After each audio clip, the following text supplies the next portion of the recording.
very special episode of Frankly Speaking, and thank you very much, Parliamentary Affairs and Minority Affairs Minister Mr. Kiren Rijiju. आज तो सबसे पहले पूछना चाहिए कि सब ठीक ठाक है, कहीं चोट तो नहीं लगी, बैंडेड लाना है, बैंडेज लाना है, कि मामला ठीक ठाक है?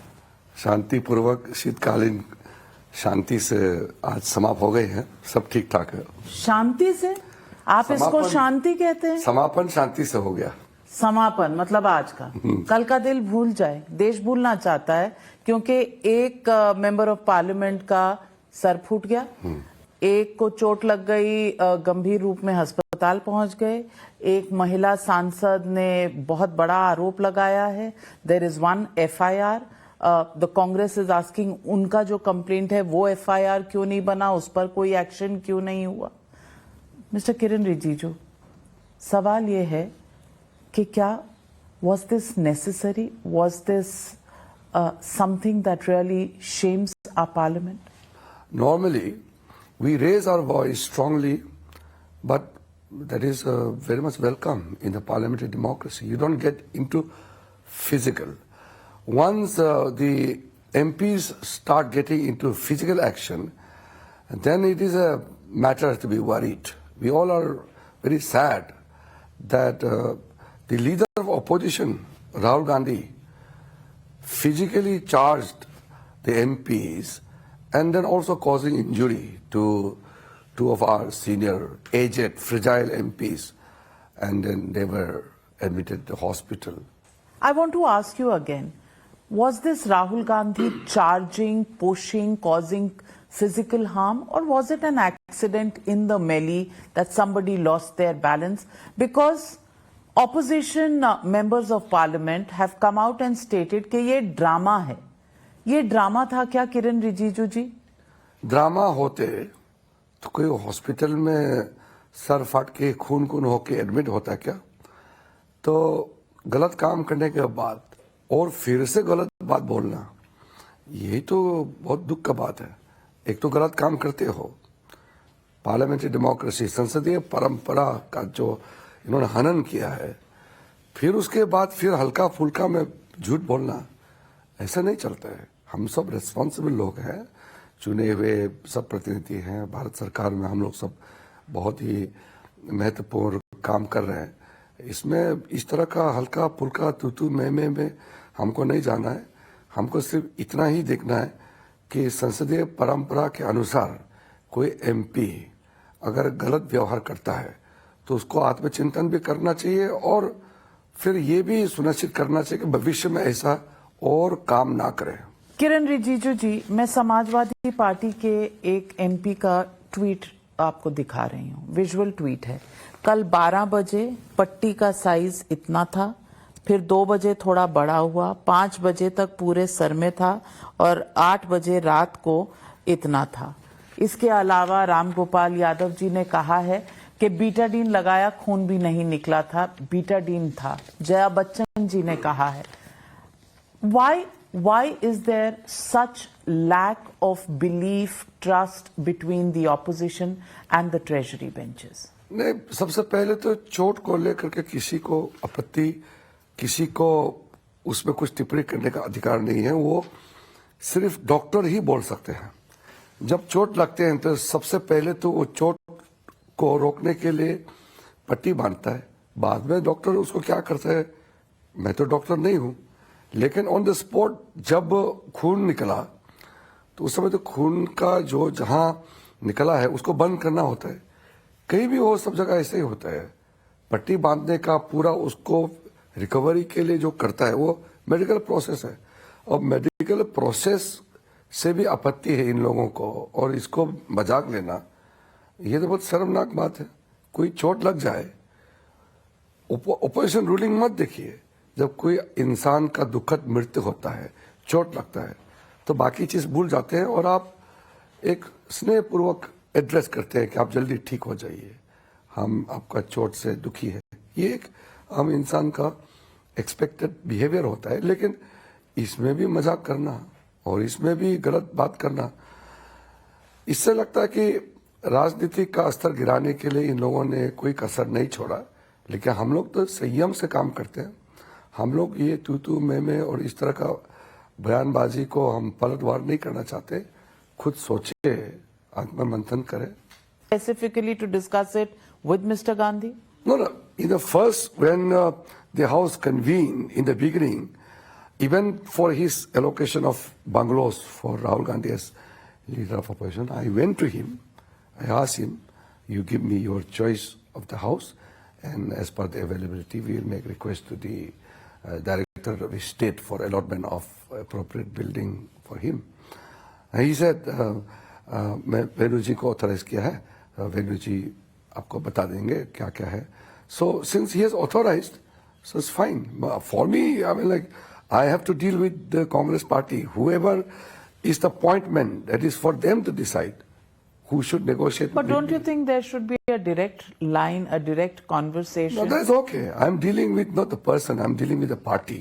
Whoever is authorized, it is the Congress party to take a call. I can't decide who should be the appointment I should be talking to. So are you saying there's no camaraderie, there's no backslapping? I mean, once the house is adjourned, आपस में बातचीत, चाय का cup, इतना भी शिष्टाचार नहीं है? Navika ji, the situation is not as it appears on the particular day. Otherwise, we sit together and we sip tea and coffee. Rahul Gandhi के साथ? राहुल गांधी का साथ नहीं होता है क्योंकि वो बहुत कम आते हैं ना। वो आकर के थोड़ा देर बैठ के चले जाते हैं, तो उनका बहुत ज्यादा लगाव नहीं है संसदीय कार्य से, और इसलिए उनके लोग लेकिन काफी मेरे साथ टच में रहते हैं। Very very informal meeting and very casual and fun, everything is part of all our conversation. इस सेशन में एक थोड़ा सा कंट्रोवर्सी इस बात को भी लेके था कि सामने की बेंचेस में कौन बैठेगा, और समाजवादी पार्टी को लगता था कि उनके कुछ और सांसद सामने बैठना चाहिए। आपने ये बात पूछा इसलिए मैं बोल रहा हूं, पार्लियामेंट में कौन कहां बैठना है उसका एक व्यवस्था है और एक परंपरा भी है। जैसे फॉर्मर प्राइम मिनिस्टर है तो उसको आगे का सीट बैठने के लिए उसको एलोकेट किया जाता है। Leader of the house, leader of opposition, वो आगे ही बैठता है। फिर डिप्टी स्पीकर का वो लीडर ऑफ अपोजिशन के राइट साइड में बैठता है, ये परंपरा है। देन प्राइम मिनिस्टर जो लीडर ऑफ द हाउस है उसके बाद एज पर सीनियरिटी हम लोग रखते हैं। So I have proposed the seat for our side, they are to propose the seat for their side. Problem कहाँ हो गया, कांग्रेस पार्टी ने 4 सीट फ्रंट सीट मांगा है और समाजवादी ने 2 सीट मांगा है। मैं कौन होता हूं इसको भगाने वाला या इसको बिठाने वाला? सिस्टम बना हुआ है, तो अखिलेश यादव जी समाजवादी का फ्लोर लीडर है तो आगे बैठ सकता है। तो समाजवादी ने कहा कि उनका और एक एमपी है जो फैजाबाद से एमपी बनता है, उसको आगे बिठाना चाहते हैं। तो हमारा सिर्फ इतना ही कहना है कि कोई पर्टिकुलर एक जगह से चुन के आया है इसलिए आगे उसको बैठाना है, ऐसे कोई परंपरा नहीं होता है। फ्लोर लीडर और सीनियरिटी, कई चीजें आपको देखना पड़ता है। तो अब समाजवादी अखिलेश के जगह में किसी और को आगे बिठाना चाहता है तो वो कर सकते हैं, मगर अखिलेश जी भी आगे बैठेंगे, और क्योंकि वो एमपी वहां से उस पर्टिकुलर कॉन्स्टिट्यूंसी का एमपी इसलिए आगे बिठाना है, ऐसा परंपरा नहीं है। और कांग्रेस पार्टी को 4 फ्रंट सीट दिया है, तो उन लोग ने कहा, उन्होंने 4 मांगा है, तो हो सकता है कि उनमें से एक पीछे बैठ सकते हैं। सीट का भी फाइनलाइज नहीं हुआ। हमारा सीट तो हमने तय कर चुके हैं कि हमारा जो एनडीए। तो कांग्रेस का डिस्क्रिशन है अगर वो एक एक्स्ट्रा समाजवादी पार्टी को दे दें। कांग्रेस ने 4 सीट फ्रंट में जो उनने मांगा है उसमें से एक अगर समाजवादी को दे देते हैं तो वो एडजस्ट कर सकते हैं, वो स्पीकर साहब। अदरवाइज अवेलेबिलिटी नहीं है, फिर तो या जगह आप का दिल तंग है क्योंकि वो अयोध्या की सीट से जीत कर आए हैं इसलिए आप सामने नहीं बिठाएंगे? तो क्या वो एक सीट से जीत के आए इसलिए आगे बैठना है कि ऐसा कोई परंपरा नहीं होता है। हमारा सीट हमारा संख्या का हिसाब से और सरकार का एक पद्धति है, जो सीनियर मिनिस्टर होते हैं वो उस हिसाब से बैठते हैं, और सीट को लेकर के राजनीति भी नहीं होना चाहिए।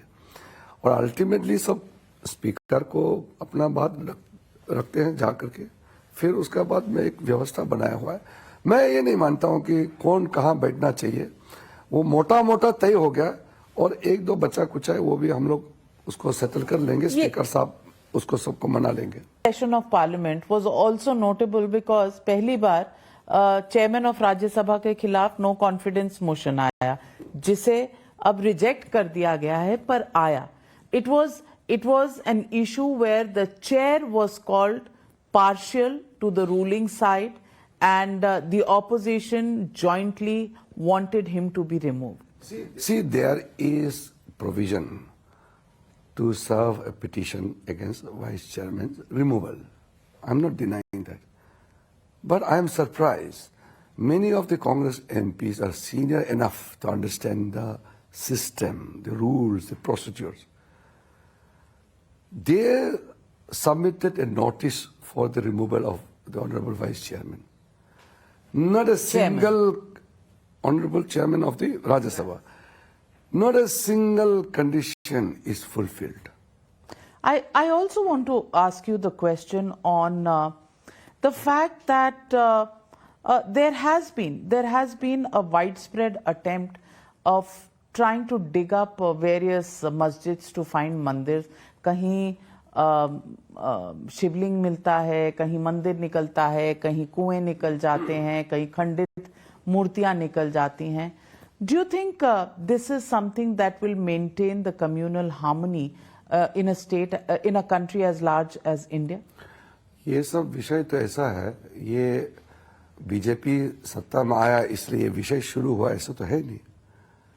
मंदिर का इशू, मस्जिद का इशू, हर जगह अपना अपना लोगों का विवाद होता है. कहीं पुराना विवाद है, कहीं बाद में पैदा हुआ. ये हमारा सरकार आने से विवाद पैदा हुआ ऐसा तो है नहीं. संभल में जो हुआ वो तो ये अभी का विवाद है.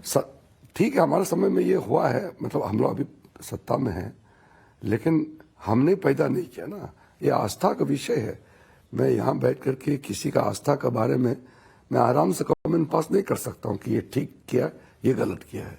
आप पार्लियामेंट्री अफेयर्स मिनिस्टर हैं. पार्लियामेंट चलाने का व्यवस्था मेरा जिम्मेदारी है, लेकिन किसी का आस्था के बारे में टिप्पणी करना या यहाँ से बैठ करके निर्णय करना, ऐसा चीज तो प्लेसेस ऑफ वर्शिप एक्ट, आपकी सरकार, और आप कानून मंत्री रह चुके हैं पहले, आपकी सरकार स्टैंड क्यों नहीं लेती? कम से कम 6 बार ये matter in the Supreme Court आ गया है और सरकार ने अब तक एफिडेविट क्यों नहीं दिया? क्या व्यूज हैं? देखिए, समय समय में जो होता है वो अनुकूल होता है. हर चीज अभी मैं बोल दूंगा या अभी क्यों नहीं किया, अभी करेंगे, ऐसे तो होता नहीं. इतना बड़ा देश में कई लोगों का विषय होता है, तो इवन सुप्रीम कोर्ट भी हर चीज को बारीकी से देखने के बाद ही निर्णय करते हैं. ये तो वैसे भी आस्था का जो विषय होता है, इसको कोई आराम से निर्णय कर देंगे या हम आराम से अपना मुद्दा को एक छोटा सा विषय बना देंगे, ऐसा नहीं कर सकते. ये बड़ा मुद्दा है, इसको मैं अपना टिप्पणी नहीं देना. But do you think it is right? If every, I can understand Mathura में आस्था का विषय है या ज्ञान वापी का आस्था का विषय, ये पहले से चले आ रहे हैं, लेकिन कभी अलीगढ़ में, कभी संभल में, कभी अजमेर शरीफ में जब इस तरह के मुद्दे उठते हैं, आपको लगता है ये सही है? यही तो मैं कह रहा हूं. किसी भी जगह में किसी ने कुछ मुद्दा उठाया, मैं कैसे कह सकता हूं कि ये मुद्दा गलत उठाया आपने? ये तो मुझे जानकारी नहीं. कोर्ट कह सकते हैं ना कि आपका मुद्दा सही है या गलत है. मैं अभी, सरकार का कोई व्यू नहीं है. जिस चीज को सरकार ने नहीं उठाया या कोई आस्था का विषय है, उसमें सरकार भी कैसे निर्णय करेगा? आस्था का जो विषय होता है बहुत संवेदनशील होता है, इस पे आसानी से कोई टिप्पणी करना ठीक नहीं है. Kiren Rijiju ji, before I let you go, I still want to come back to the issue of the fracas, the physical fisticuffs that happened. CCTV footage कहाँ है? देखिए, सीसीटीवी का फुटेज का जहां तक सवाल है, कभी कभी कुछ एंगल ऐसा होता है कि क्लियर नहीं हो सकता है. कभी आपने देखा? मैंने देखा है, वो उसको मुझे क्लियरली दिखाई नहीं दिया, लेकिन हम लोग कोशिश कर रहे हैं कोई अच्छा वाला क्लियर वाला मिल जाए। पार्लियामेंट का जो मैंने एक पर्सन को मैंने देखा है तो वो एंगल से हो रहा है, स्कफल मैंने देखा है, मगर राहुल गांधी धक्का देते हुए नजर नहीं आ रहे। नहीं, सबका चेहरा एक साथ में जो देखा उसमें क्लियर नजर नहीं आ रहा था, तो हमने तो ये कहा कि वो क्लियर वाला किसी के पास है या पार्लियामेंट का कहीं कोई एंगल से है तो वो देखना चाहिए। मैं जैसे कहा ना, कल से मैं इतना बिजी था कि मैं इस केस को अभी मैं नहीं देख रहा। Thank you very much, Mr. Kiran Rijiju. Thank you for joining me on Frankly. It's my pleasure. Thank you.